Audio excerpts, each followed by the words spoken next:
तो चलिए फ्रेंड्स, शुरू करते हैं आज की क्लास को। और आज की क्लास में हम क्लास 12th इकोनॉमिक्स में एक बिल्कुल नई नवेली प्यारी सी स्वीट सी बुक शुरू करने जा रहे हैं, जिसका नाम है इंडियन इकोनॉमिक डेवलपमेंट, जो कि आपके एग्जाम में 40 नंबर का वेटेज रखती है। इस किताब में कुल मिला के 8 चैप्टर है। आपको आठों के आठों चैप्टर अच्छे से line by line with NCERT question, with important question and with previous year question यहाँ पे करवाए जाएंगे। और इन सबको देखने के बाद आपके इंडियन इकोनॉमी में पूरे 40 नंबर आएंगे। इस बात की मैं आपको लिखित में गारंटी दे सकता हूं। बस आपको ढंग से मुझसे पढ़ना पड़ेगा, मुझे फॉलो करना पड़ेगा और आपके नंबर दिलवाना मेरी गारंटी है। इस बात की मैं शर्त लेता हूं।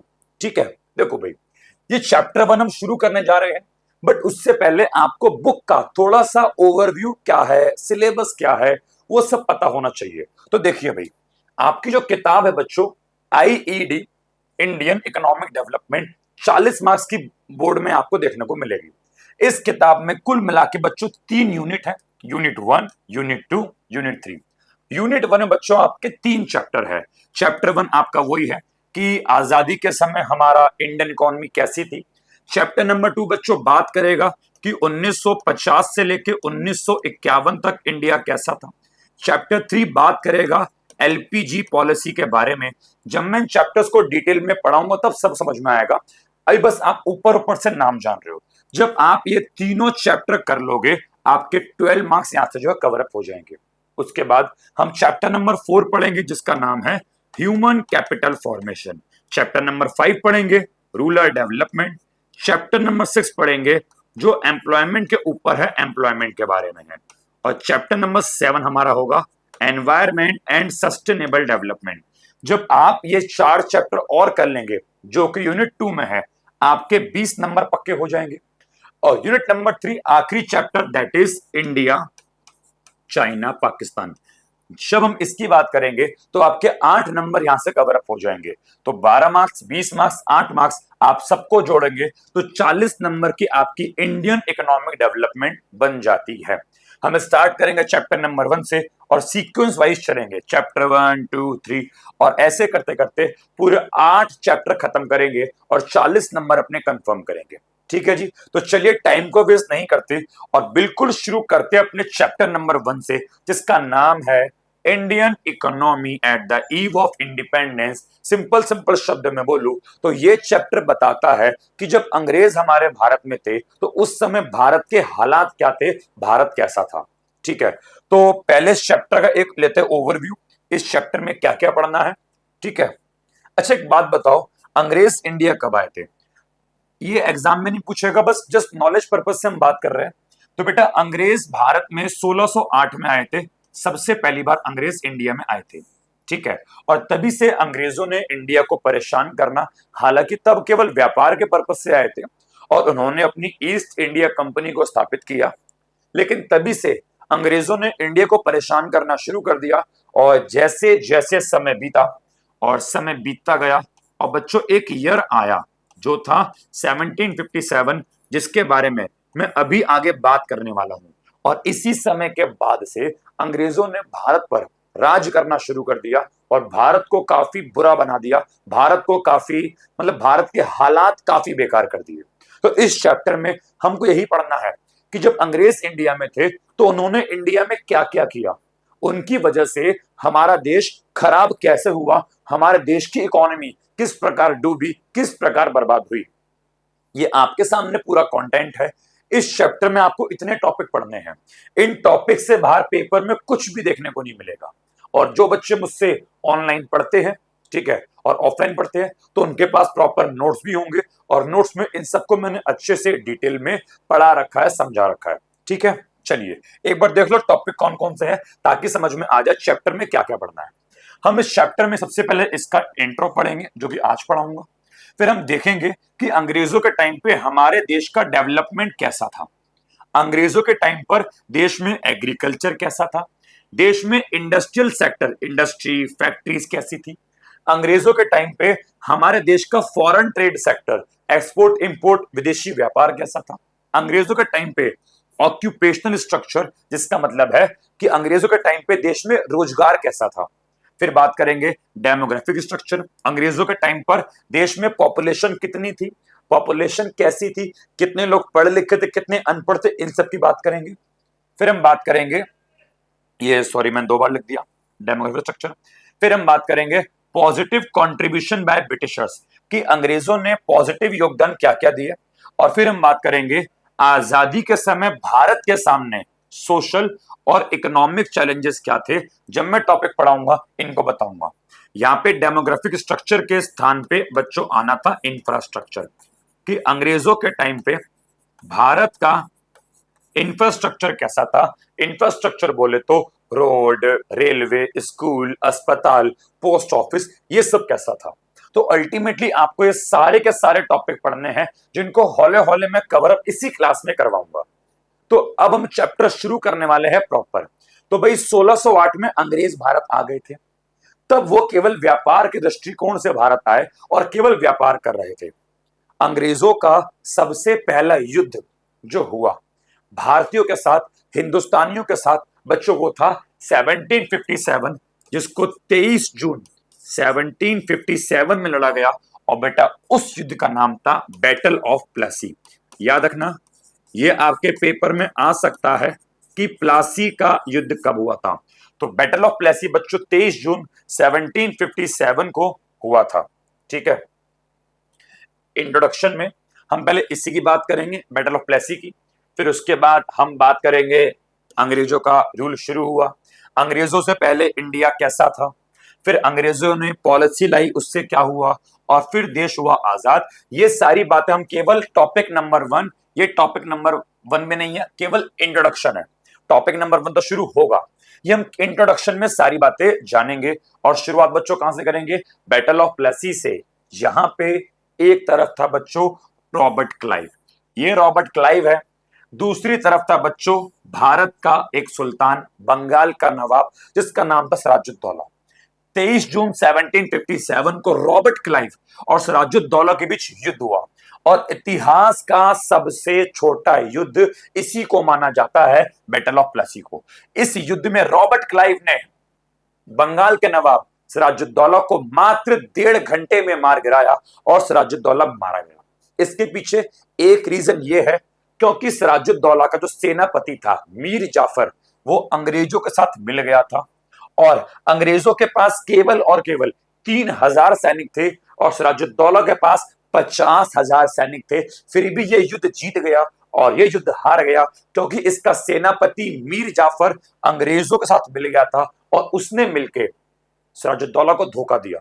सेनापति ने कुछ नहीं करा, सेनापति ने कोई युद्ध नहीं लड़ा, सेनापति के कहने पर ही सैनिक काम करते हैं। सैनिक ने भी कोई युद्ध नहीं लड़ा और रॉबर्ट क्लाइव ने अपनी सेना के साथ मिलकर सिराजुद्दौला को मात्र 1.5 घंटे में मार गिराया और मीर जाफर को रॉबर्ट क्लाइव ने मीर जाफर को बंगाल का नवाब बना दिया। हालांकि वो अब एज अ कठपुतली काम कर रहा था, जैसा जैसा ये रॉबर्ट क्लाइव कहते थे वैसा वैसा मीर जाफर काम करता था।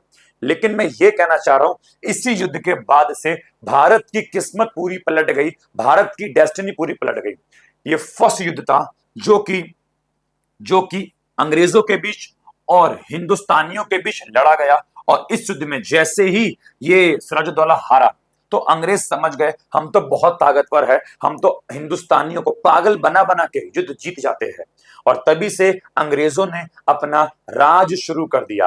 एक्चुअल में जो अंग्रेजों ने राज करना शुरू किया वो राज इस युद्ध के बाद से ही किया, बैटल ऑफ प्लासी के बाद से किया, जो कि 1757 में लड़ा गया। और इस युद्ध के बाद से ही आप देख लो 1947 में देश हुआ आजाद। लगभग 190 साल तक अंग्रेजों ने हमारे ऊपर राज किया, जिसको हम लोग राउंड ऑफ करके 200 साल कहते हैं। समझ में आया? तो बैटल ऑफ प्लासी से आपकी कहानी शुरू होती है। ठीक है, ये पिक्चर आपको समझ में आ गई होगी। तो बैटल ऑफ प्लासी 23 जून 1757 को लड़ा गया। रॉबर्ट क्लाइव जो ब्रिटिश ईस्ट इंडिया कंपनी की तरफ से था और सिराजुद्दौला जो बंगाल का नवाब था।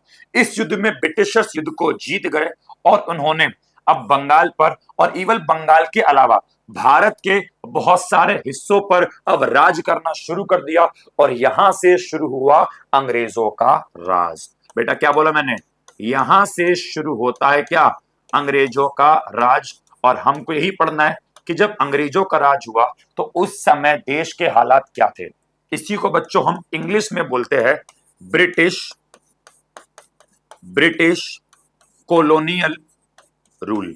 अगर आपके सामने कभी ये वर्ड मिल जाए कॉलोनियल रूल या ब्रिटिश कॉलोनियल रूल, तो उसका सिंपल सिंपल बच्चों मतलब क्या होता है जी, अंग्रेजों का राज शुरू होना। ठीक है, और यहां से अंग्रेजों का राज शुरू हुआ और अब बंगाल पे नहीं, बंगाल के अलावा अब अंग्रेज पूरे के पूरे भारत पे अपना कब्जा कर बैठे थे, पूरे के पूरे भारत को अपना गुलाम बनाने जा रहे थे। वही बोलता है कि उस युद्ध के बाद, beginning of British colonial rule, अंग्रेजों के शासन की शुरुआत हुई। प्लासी के युद्ध के बाद अंग्रेजों ने अपने साम्राज्य को पूरे इंडिया में एक्सपेंड करना, फैलाना शुरू कर दिया और लगभग लगभग 200 साल तक उन्होंने इंडिया पे राज किया। अगर मैं पूछूं अंग्रेजों ने इंडिया पर राज क्यों किया, अंग्रेजों ने इंडिया पर कब्जा क्यों किया, तो उनका मेन एम क्या था, जरा समझो। उनका मेन एम था इंग्लैंड को, अपने देश को फायदा पहुंचाना। यस, एक बात बताओ, अंग्रेज भारत क्यों आए थे? अंग्रेज भारत अपने बेनिफिट के लिए आए थे। वो भारत में आके भारत के लोगों को परेशान करके, भारत के प्राकृतिक संसाधनों को लूट कर अपने देश इंग्लैंड का बेनिफिट करना चाहते थे। वो यहां से बहुत सारा कच्चा माल हम इंडियन से उगवाते थे और उस कच्चे माल को शिप के माध्यम से अपने देश ब्रिटेन में भेजते थे। वो ब्रिटेन में इसलिए भेजते थे क्योंकि वहां पे उनकी फैक्ट्रीज थी और फैक्ट्रीज को चलाने के लिए क्या चाहिए, कच्चा माल। तो इंडिया के किसानों से वो जबरदस्ती कच्चा माल उगवाते थे और वो अपने देश इंग्लैंड में, ब्रिटेन में अपनी फैक्ट्रियों में बेचते थे। तो वो इंडिया को केवल और केवल यूज कर रहे थे अपने देश के बेनिफिट के लिए। ये तो बात कच्चे माल की हो गई। कच्चे माल के अलावा वो अपनी फैक्ट्री में काम करने के लिए इंडिया से जबरदस्ती लोग भी भेजते थे। अंग्रेज जो युद्ध लड़ते थे तो अपने युद्ध में लड़ने के लिए इंडिया के सैनिक भी भेजते थे। तो उन्होंने भारत के प्राकृतिक संसाधन, natural resource, as well as उन्होंने भारत के ह्यूमन रिसोर्स, मनुष्य का, आदमियों का भी शोषण किया, अपने युद्ध में भेज दिया, अपनी फैक्ट्री में काम करने भेज दिया। उनका पर्पस केवल और केवल अपने देश को डेवलप करना था, अपने देश का आगे बढ़ाना था। इंडिया के बेनिफिट के लिए अंग्रेज भारत नहीं आए थे। समझ में आ गया? तो क्या बोलता है, तो उनका मेन एम क्या था, to serve the interest of England. To serve the interest का बच्चों मतलब होता है उनका मेन एम था इंग्लैंड को फायदा पहुंचाना। कैसे? By exploiting India's natural and human resource. India के प्राकृतिक संसाधन और ह्यूमन रिसोर्स को ही वो एक्सप्लॉइट करके अपने देश को आगे बढ़ा रहे थे और पूरे भारत पे अपना कब्जा जो है वो जमा रहे थे। ठीक है, उसके बाद बोलता है Indian economy for British rule. चलो एक बात पूछता हूं मैं, ठीक है अंग्रेज भारत आए, अंग्रेजों ने भारत में राज करना शुरू किया, एक बात पूछूं, अंग्रेजों से पहले भारत कैसा था? तो भाई साहब अंग्रेजों से पहले भारत, जो बोलते हैं ना सोने की चिड़िया, तो भैया अंग्रेजों से पहले भारत सोने की चिड़िया था, बहुत अच्छा था।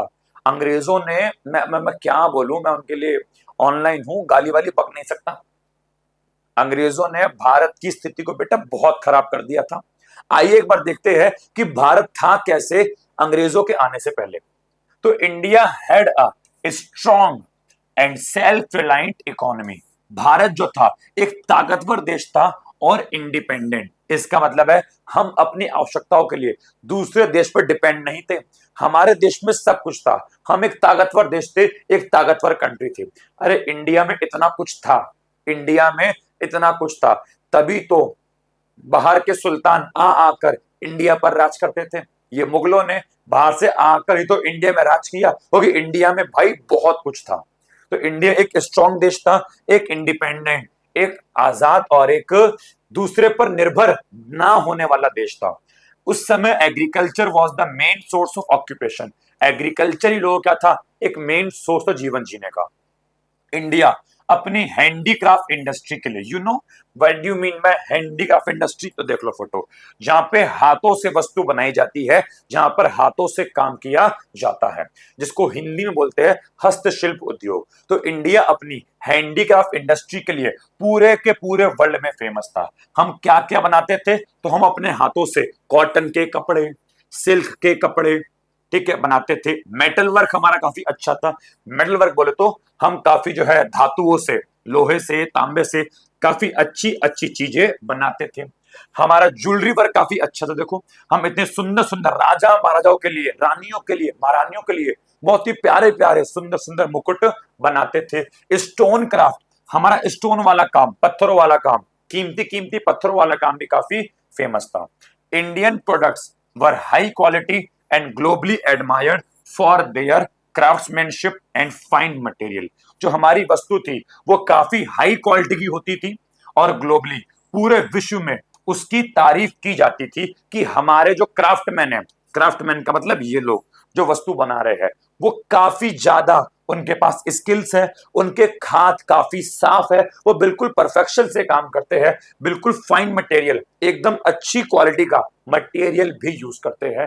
तो भाई हम हैंडीक्राफ्ट के मामले में पूरे वर्ल्ड में काफी फेमस थे। हमारा नाम था नाम, लेकिन ये नाम किसने डुबोया? उन्होंने। किन्होंने? अरे उन्होंने, उन अंग्रेज के बच्चों ने हमारा नाम डुबो दिया। 200 साल पे 200 साल हमारे ऊपर राज किया और हमें काफी पीछे धकेल दिया। किसने? अंग्रेज के बच्चों ने। लेकिन अगर पेपर में क्वेश्चन आ जाए अंग्रेजों के आने से पहले इंडिया कैसा था, तो मेरे भाई साहब ये सारे पॉइंट लिख के आएंगे, इंडिया ऐसा था।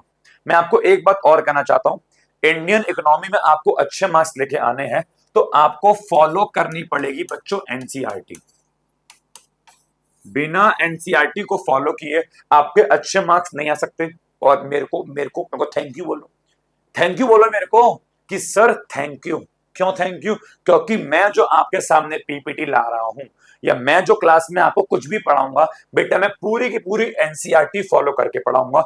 एनसीईआरटी का मैं एक भी पॉइंट नहीं छोड़ूंगा। जो मैंने आपको नोट्स प्रोवाइड करे हैं, उन नोट्स में एनसीईआरटी की सारी बातें लिखी हुई है और काफी इजी लैंग्वेज में, अच्छे लैंग्वेज में लिखी हुई है। तो टेंशन ना लो भाई, मैंने तुम्हारा काम आसान कर दिया है। अगर तुम्हारे घर में एनसीईआरटी है तो बेटा सर्दियां आने वाली है, एनसीईआरटी में आग लगाओ और हाथ सेक लो। क्यों भैया, क्यों भैया? क्योंकि मैं हूं ना, मैं सब निपटवा दूंगा, मैं सब करवा दूंगा। एनसीईआरटी तुम्हें छूने की भी नीड नहीं है, उसमें आग लगा देना। बिकॉज जिससे पढ़ना है वो है मेरे नोट्स। मेरे नोट्स के बाहर कुछ नहीं आएगा, मेरी पीपीटी के बाहर कुछ नहीं आएगा, बस इतना ध्यान रखना। ठीक है जी। चलिए, तो अंग्रेजों के आने से पहले इंडिया ऐसा था भाई साहब, कितना बढ़िया था। लेकिन अंग्रेज आए और अंग्रेज आए और देखो, ये पिक्चर्स मैंने खुद बनाई है with the help of AI.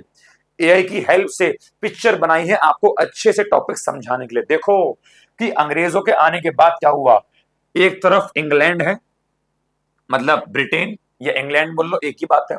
और एक तरफ इंडिया है। देख लो, उन्होंने अपने देश के डेवलपमेंट के लिए, अपने देश को आगे बढ़ाने के लिए किस प्रकार से हमारे देश का शोषण किया, किस प्रकार से हमारे देश का विनाश किया, सर्वनाश किया, सत्यानाश किया। क्या बोलता है?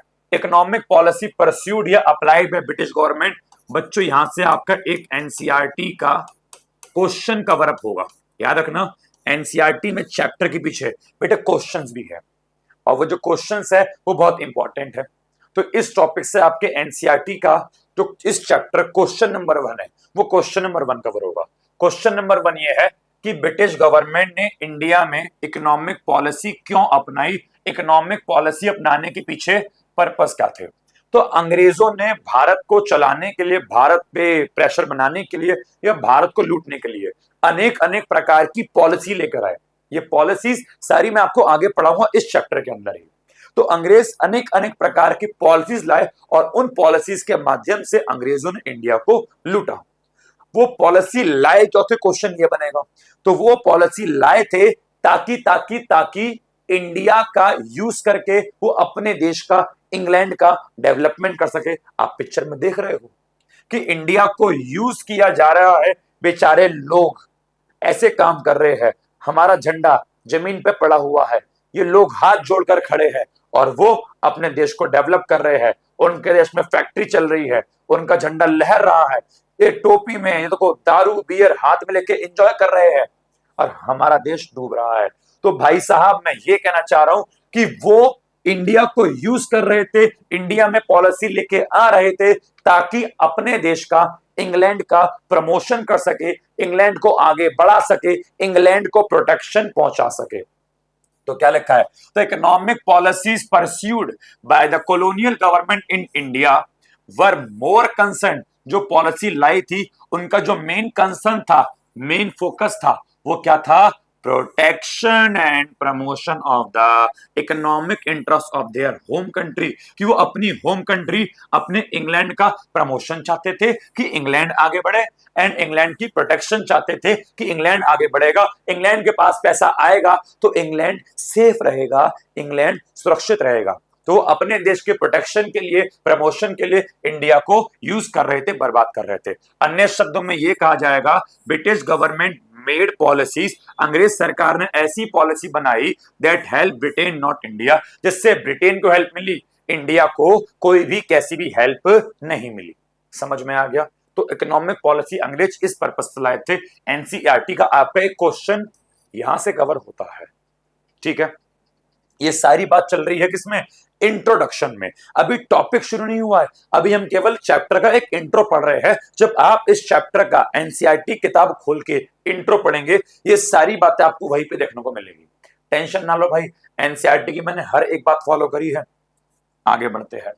और फिर फाइनली अंग्रेजों के जाने के बाद हमें क्या मिली, हमको मिली आजादी। लाल किले पे हमारे चाचा नेहरू ने झंडा फहराया, बिस्मिल्लाह खान ने, याद है इंग्लिश में चैप्टर था, बिस्मिल्लाह खान ने शहनाई भी बजाई और देश हुआ आजाद। लेकिन अभी हमारे चैप्टर के अकॉर्डिंग हमको जो आगे पढ़ना है, हमको ऐसे पढ़ना है कि देश आजाद नहीं हुआ, अभी भी अंग्रेज देश में है। देखो आपको अगर इंडियन को पढ़नी है तो आप उसमें घुस जाओ। घुसने का मतलब है भाई इसको वैसे पढ़ो, वैसे पढ़ो कि आप उस टाइम में हो। जैसे कि अगर आपको इस चैप्टर पढ़ना है, चैप्टर नंबर 1, तो आप ऐसा एज्यूम करो कि अभी भी अंग्रेज भारत में हैं। आप उसको फील करोगे, आप उसको पढ़ोगे, तब समझ में आएगा। अभी इंट्रो है, हम चैप्टर शुरू अब करेंगे टॉपिक नंबर 1 से। ये भी इंट्रो का एक पार्ट है, इसको भी एक बार देख लेते हैं। तो फाइनली बहुत सारे स्ट्रगल के बाद, बहुत सारे क्रांति के बाद, बहुत सारे चीज झेलने के बाद क्या मिली थी, इंडिया को लगभग 200 साल के बाद क्या मिली थी जी, जी आजादी मिली थी। और इंडिया 15 अगस्त 1947 को आजाद हो गया, इंडिपेंडेंट हो गया। इंडिपेंडेंस का मतलब यह है कि अब ब्रिटिश कॉलोनियल रूल, अंग्रेजों का जो शासन था वो खत्म हो गया। अब अंग्रेज टाटा बाय बाय गया, अलविदा हो गए। लेकिन यहां से एक क्वेश्चन बनता है, ये सब आपकी एनसीईआरटी में लिखा है, यहां से क्वेश्चन बनता है कि बेटा अंग्रेज तो चले गए थे, अंग्रेज तो चले गए थे, क्या उनका प्रभाव भी चला गया था? तो नहीं, ये थोड़ी है बेटा कि आज अंग्रेज चले गए तो अंग्रेजों का जो प्रभाव था वो भी चला गया। मतलब ये कहने का ये है कि अंग्रेज चले गए थे, लेकिन उन्होंने जो 200 साल तक हमारे ऊपर शासन किया था, उसका प्रभाव इकोनॉमी ने आजादी के भी कई सालों बाद तक देखा। या किसी व्यक्ति ने हमारे ऊपर 200 साल तक राज किया है, अब एकदम उसके जाने से ही चीजें ठीक नहीं हो जाएगी, उसके जाने से एकदम चीजें ठीक नहीं हो जाएगी। अंग्रेजों के जाने के बाद भी हमें कई वर्षों तक यही लगा कि अंग्रेज अभी भी भारत में है, उनका प्रभाव, अंग्रेजों का प्रभाव हमने कई वर्षों तक भारत में देखा। तो यहां से क्वेश्चन बन जाता है ट्रू फॉल्स के रूप में कि क्या अंग्रेजों के जाने के बाद अंग्रेजों का इफेक्ट भी खत्म हो गया था? तो बोलेंगे फॉल्स। अंग्रेजों के जाने के बाद कई वर्षों तक अंग्रेजों के इफेक्ट को भारत में देखा गया था। समझ में आ गया। और यहाँ पे देश हो गया आजाद और आपका इंट्रोडक्शन हो गया खत्म। और अब शुरू होगा टॉपिक 1। अब हम हौले हौले थोड़ा डीप में जानेंगे कि जब अंग्रेज भारत में थे तो क्या क्या था। अब इन सब चीजों को हम बेटा कैसे पढ़ेंगे, थोड़ा डीप में पढ़ेंगे, गहराई पढ़ेंगे। और यहां से आपका टॉपिक नंबर 1 शुरू होने से पहले एक बेसिक वर्ड है कोलोनियलिज्म, उसके बाद हमारा टॉपिक नंबर 1 शुरू हो जाएगा। एक बेटा बेसिक वर्ड है कोलोनियलिज्म, उपनिवेशवाद। हालांकि एग्जाम में इसका नहीं आएगा मीनिंग, बट ये वर्ड आपको पढ़ता होना चाहिए अगर आप इस चैप्टर को अच्छे से समझना चाहते हो। लिख दिया रीड ओनली। देखो भाई, कोलोनियलिज्म क्या होता है? जब एक देश दूसरे देश पे राज करता है, इंग्लैंड ने इंडिया पे राज किया। तो जब एक देश दूसरे देश पे राज करता है, जो राज करने वाला देश होता है बेटा, उसको हम लोग बोलते हैं शासक देश, रूलर कंट्री। और जिस देश पर राज किया गया, इंडिया पर राज हुआ बेटा, उसको बोलते हैं गुलाम देश, स्लेव कंट्री। उसको हम लोग बच्चों कॉलोनी भी कहते हैं। तो जब एक देश दूसरे देश पे राज करता है और दूसरे देश को अपने अकॉर्डिंग चलाता है, अपने अकॉर्डिंग कंट्रोल करता है, तो इसी प्रक्रिया को बच्चों क्या बोलते हैं? कोलोनियलिज्म, उपनिवेशवाद। जैसे कि क्या बोलता है? जैसे कि एग्जाम्पल के तौर पे ब्रिटिश रूल के टाइम पे ब्रिटेन ने हमारे इंडिया पर राज किया था। ब्रिटेन क्या था? रूलर। और इंडिया क्या था? उन ब्रिटेन का स्लेव था, गुलाम था, या क्या बोलेंगे, उनकी कॉलोनी था। तो इसी चीज को हम लोग बच्चों क्या बोलते हैं? कोलोनियलिज्म। कि colonialism refers to a system, एक ऐसा सिस्टम बिटवीन टू कंट्रीज, दो देशों के बीच एक ऐसा सिस्टम जहां पर एक देश क्या होता है जी? रूलर, शासक, और दूसरा देश बच्चों क्या होता है जी? कॉलोनी या फिर स्लेव। समझ में आ गया? इसको बोलते हैं कोलोनियलिज्म। देखो ना कि हम गुलाम थे और ये क्या थे? ये शासक थे। हमारा देश बर्बाद हो रहा है और इनका देश एकदम देखो डेवलप हो रहा है। समझ में आ गया? हाँ जी, समझ में आ गया। ठीक है, ओके। अब शुरू करेंगे अपने टॉपिक वाइज चैप्टर को, और अब शुरू होगा आपके बुक का, मेरे नोट्स का टॉपिक नंबर 1, जिसका नाम है लो इकोनॉमिक डेवलपमेंट। ये टॉपिक क्या कहता है? तो ये टॉपिक ये कहता है कि जब अंग्रेज भारत में थे, अब मैं जो भी टॉपिक पढ़ाऊंगा वहां पर आप इसी चीज को एज्यूम करके चलेंगे कि भाई साहब अंग्रेज भारत में है। तो जब अंग्रेज भारत में थे तो बेटा हमारे देश का जो इकोनॉमिक डेवलपमेंट था, आर्थिक विकास था, वो काफी लो था। जरा आइए को एक बार समझते हैं। देखो भाई बेटा, एक देश के डेवलपमेंट को, विकास को मापने के लिए, मेजर करने के लिए जो दो सबसे ज्यादा इंपॉर्टेंट चीज है बेटा, वो है एक तो उस देश की जीडीपी और दूसरा उस देश की पर कैपिटा इनकम। बेटा एक देश की जीडीपी, या क्या बोलूंगा उसको मैं, नेशनल इनकम। तो किसी देश की ग्रोथ को मापना है तो जीडीपी, नेशनल इनकम या फिर पर कैपिटा इनकम के माध्यम से ही किसी देश की ग्रोथ रिफ्लेक्ट होती है, किसी देश की ग्रोथ को मापा जाता है। एंड आपको पता है अंग्रेजों ने कभी भी इंडिया की जीडीपी निकालने के लिए या इंडिया की पर कैपिटा इनकम निकालने के लिए कोई भी प्रयास नहीं करे। उन्होंने कभी कोई एफर्ट्स ही नहीं करे कि चलिए हम इंडिया की जीडीपी निकालते हैं। भाई क्यों नहीं करे? उन्हें पता था कि हमने इंडिया में जब कोई डेवलपमेंट किया ही नहीं है, जब कोई विकास किया ही नहीं है, तो हम देश की जीडीपी क्यों निकालें? अगर अंग्रेज देश की जीडीपी निकालते तो ये बात सामने आती इतिहास में कि अंग्रेजों के टाइम पर जीडीपी इतनी डाउन थी, अंग्रेजों ने देश को कितना बर्बाद कर दिया, कितना बुरा कर दिया कि जीडीपी इतनी गिर गई।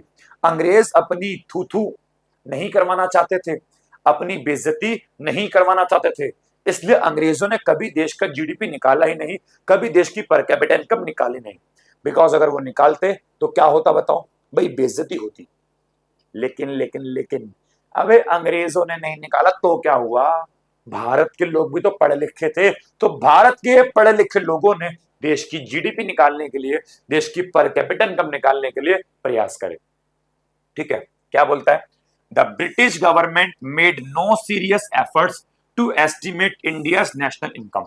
भारत की नेशनल इनकम निकालने के लिए कोई भी सीरियस एफर्ट्स अंग्रेज सरकार ने नहीं करे। लेकिन मैंने बोला पढ़े लिखे लोग थे भारत में, जैसे कि कितने सुंदर व्यक्ति है, इनका नाम है दादा भाई नौरोजी। आपने इतिहास में कभी इनका नाम सुना होगा। तो दादा भाई नौरोजी पहले व्यक्ति थे जिन्होंने देश की नेशनल इनकम को एस्टिमेट किया, निकाला। आपके पेपर में क्वेश्चन बन जाएगा, भारत में सबसे पहली बार नेशनल इनकम का एस्टिमेशन किसने किया? तो आप बोलेंगे दादा भाई नौरोजी ने। लेकिन पता दिक्कत कहां पे आई? दिक्कत यहां पे आई कि इन्होंने जो देश का जीडीपी, ये पर कैपिटा इनकम निकाला, तो इनके द्वारा निकाला गया जीडीपी या पर कैपिटा इनकम अच्छा नहीं था। अच्छा नहीं था मतलब वो प्रॉपर नहीं निकाला, जिसकी वजह से इनके निकाले गए नेशनल इनकम को या जीडीपी को अच्छा नहीं माना गया, उसे इग्नोर कर दिया गया। लेकिन इनके अलावा और भी लोग थे जिन्होंने प्रयास करे। तो वही लिखा है अदर इंडिविजुअल, बाकी लोग भी थे, जैसे कि विलियम डिग्बी नाम के व्यक्ति थे, Findlay Shirras, VKRV Rao, RC Desai, Wadia and Joshi, KT Shah, कुछ और लोग भी थे जिन्होंने कुछ प्रयास करे और देश का जीडीपी या पर कैपिटा इनकम निकाला, बट रिजल्ट्स वर कन्फ्लिक्टिंग। लेकिन इन लोगों ने जो जीडीपी निकाला या पर कैपिटा इनकम निकाला, उनके जो रिजल्ट थे वो आपस में कन्फ्लिक्ट कर रहे थे। कन्फ्लिक्ट करने का बच्चों मतलब है उनके रिजल्ट आपस में ना टकरा रहे थे। मतलब किसी के अकॉर्डिंग ये वाला पॉइंट सही है तो किसी के अकॉर्डिंग वो वाला पॉइंट गलत है। मतलब उनके जो रिजल्ट थे, उनके जो मेथड थे, वो आपस में टकरा रहे थे, कन्फ्लिक्ट कर रहे थे, वो आपस में कंफ्यूज कर रहे थे। तो इनके भी रिजल्ट को अच्छा नहीं माना गया। लेकिन इन सब में एक बंदा था, कौन? VKRV राव, और ये रही उनकी फोटो। तो इन सब में एक व्यक्ति थे, कौन? Doctor VKRV Rao. उनके प्रयास को ज्यादा अच्छा माना गया, ज्यादा विश्वसनीय माना गया, और उन्हीं के प्रयासों को कंसीडर किया गया कि हाँ भाई, इन्होंने जो जीडीपी निकाला है, इन्होंने जो पर कैपिटा इनकम निकाली है, ये ज्यादा अच्छी है भाई।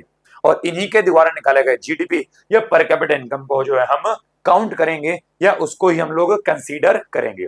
तो इनका जीडीपी और पर कैपिटा इनकम अच्छी मानी गई। तो सेकंड सवाल बनता है, किसके द्वारा निकाले गए जीडीपी या पर कैपिटा इनकम को कंसीडर किया गया, विश्वसनीय माना गया, अच्छा माना गया? तो डॉक्टर VKRV राव। ठीक है। और उसके बाद बोलता है कि इनके अनुसार, लिखा भी आगे, स्टडी शोज दैट, तो कुछ स्टडीज के अनुसार या इनके अनुसार चलता है पता कि उस समय, अंग्रेजों के समय, जो इकोनॉमिक ग्रोथ थी वो काफी लो थी, काफी कम थी। कब कम थी जी? अंग्रेजों का समय। क्या बोलता है? समय का भी आपको टाइम पीरियड दिया गया है, during first half of 20th century. अब ये first half of 20th century क्या है, जरा समझो। देखो बेटा, ये टाइम पीरियड ऐसे आपको देखने को मिलेंगे आगे। यहां लिखा मैंने 20th सेंचुरी। 20th सेंचुरी का बच्चों मतलब होता है 20वीं शताब्दी, और इसका जो टाइम पीरियड होता है बच्चों वो है 1900 से लेके 2000 का समय, 20th सेंचुरी। आप जिस भी सेंचुरी की बात कर रहे हो ना, आप उससे एक पहले आ जाओ। अगर आप 20 की बात कर रहे हो, 19 की बात करो। मान लो मैंने बोला, यहां लिखता हूं, मान लो मैंने बोला 80th सेंचुरी, तो इसका बच्चों मतलब है 1800 से लेके 1900 का समय। बच्चों सेंचुरी का मतलब होता है 100 साल। मान लो मैंने बोला 16th सेंचुरी, तो उसका मतलब क्या है जी? 1500 से लेके 1600 तक का समय 16th सेंचुरी। तो मैंने बोला 20th सेंचुरी। अब इस 20th सेंचुरी के बच्चों दो पार्ट है। कितने पार्ट है जी? इस 20th सेंचुरी के बच्चों दो पार्ट है। एक को मैंने बोला फर्स्ट हाफ, फर्स्ट हाफ का मतलब पहला हाफ, और बच्चों एक बोला मैंने सेकंड हाफ। तो अगर मैं इस 100 साल को हाफ करूं तो बच्चों पहला हाफ आएगा सन 1900 से लेके 1950 का समय, इसको बोलते हैं फर्स्ट हाफ। और सेकंड हाफ बच्चों क्या आएगा?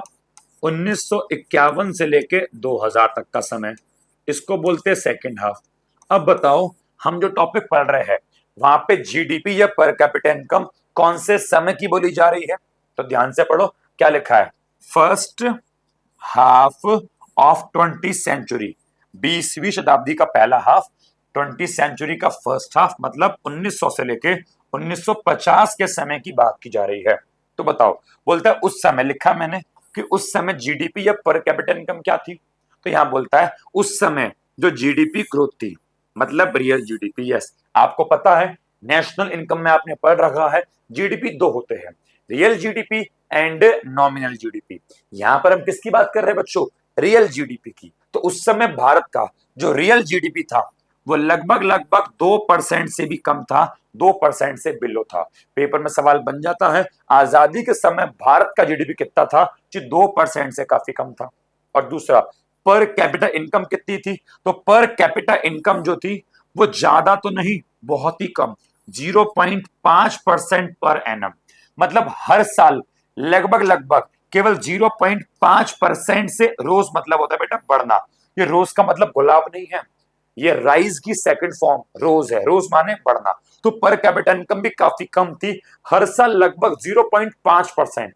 मतलब किसी इंसान की इनकम अगली साल 1% भी नहीं बढ़ रही, केवल कितनी बढ़ रही है? आधी % बढ़ रही है। जो कि आंकड़ा अपने आप में काफी कम है। तो पर कैपिटा इनकम काफी कम थी और रियल जीडीपी भी काफी कम था। तो ये हो गया आपका लो इकोनॉमिक डेवलपमेंट, कि आजादी के समय डेवलपमेंट का लेवल काफी लो था। समझ में आ गया। तो अभी की तक की क्लास में हम लोगों ने क्या पढ़ा? चैप्टर का एक इंट्रो पढ़ा और चैप्टर का एक बहुत ही प्यारा सा स्वीट सा टॉपिक पढ़ा, that is low economic development.